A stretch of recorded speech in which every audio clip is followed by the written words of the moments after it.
So these are the 5 biggest mistakes I see new home buyers making today when they're shopping for homes.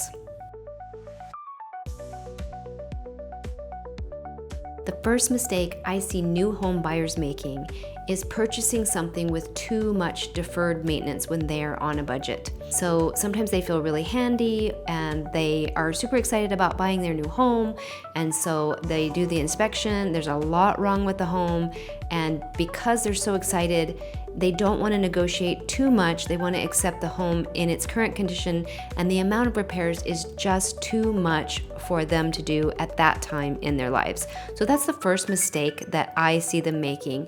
And to counteract that mistake, I would say, yes, your home is, if it's not new construction, it is going to have some deferred maintenance, but just make sure that deferred maintenance is within your budget to repair. The second biggest mistake I see new home purchasers making is buying in areas with expensive HOAs.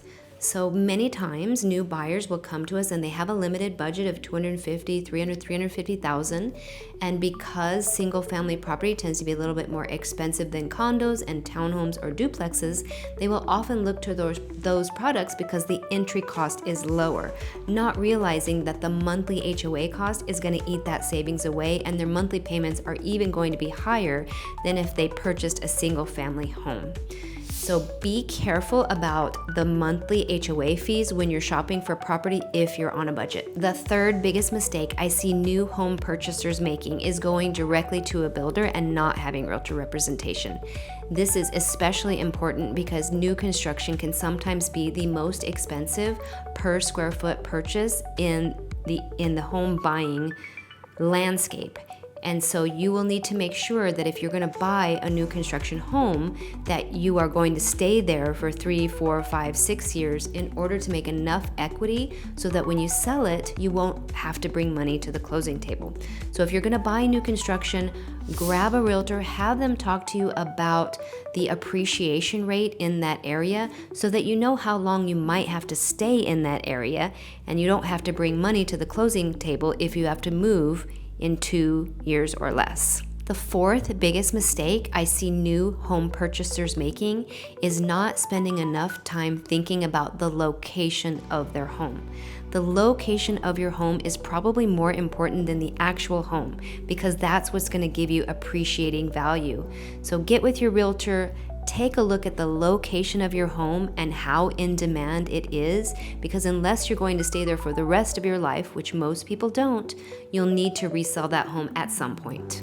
The fifth biggest mistake I see new home purchasers making is not planning enough for the future.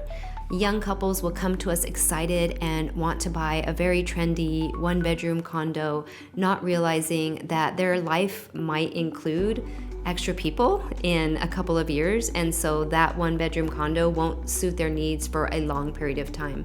Generally speaking, you need to make plans to be in your home for about 5 to 7 years.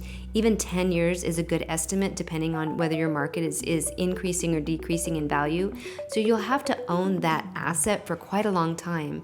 And your life might look very different in 5 to 7 years than it does today. So be planning for what your life might look like in 7 years and buy for that rather than buying for what your life looks like today.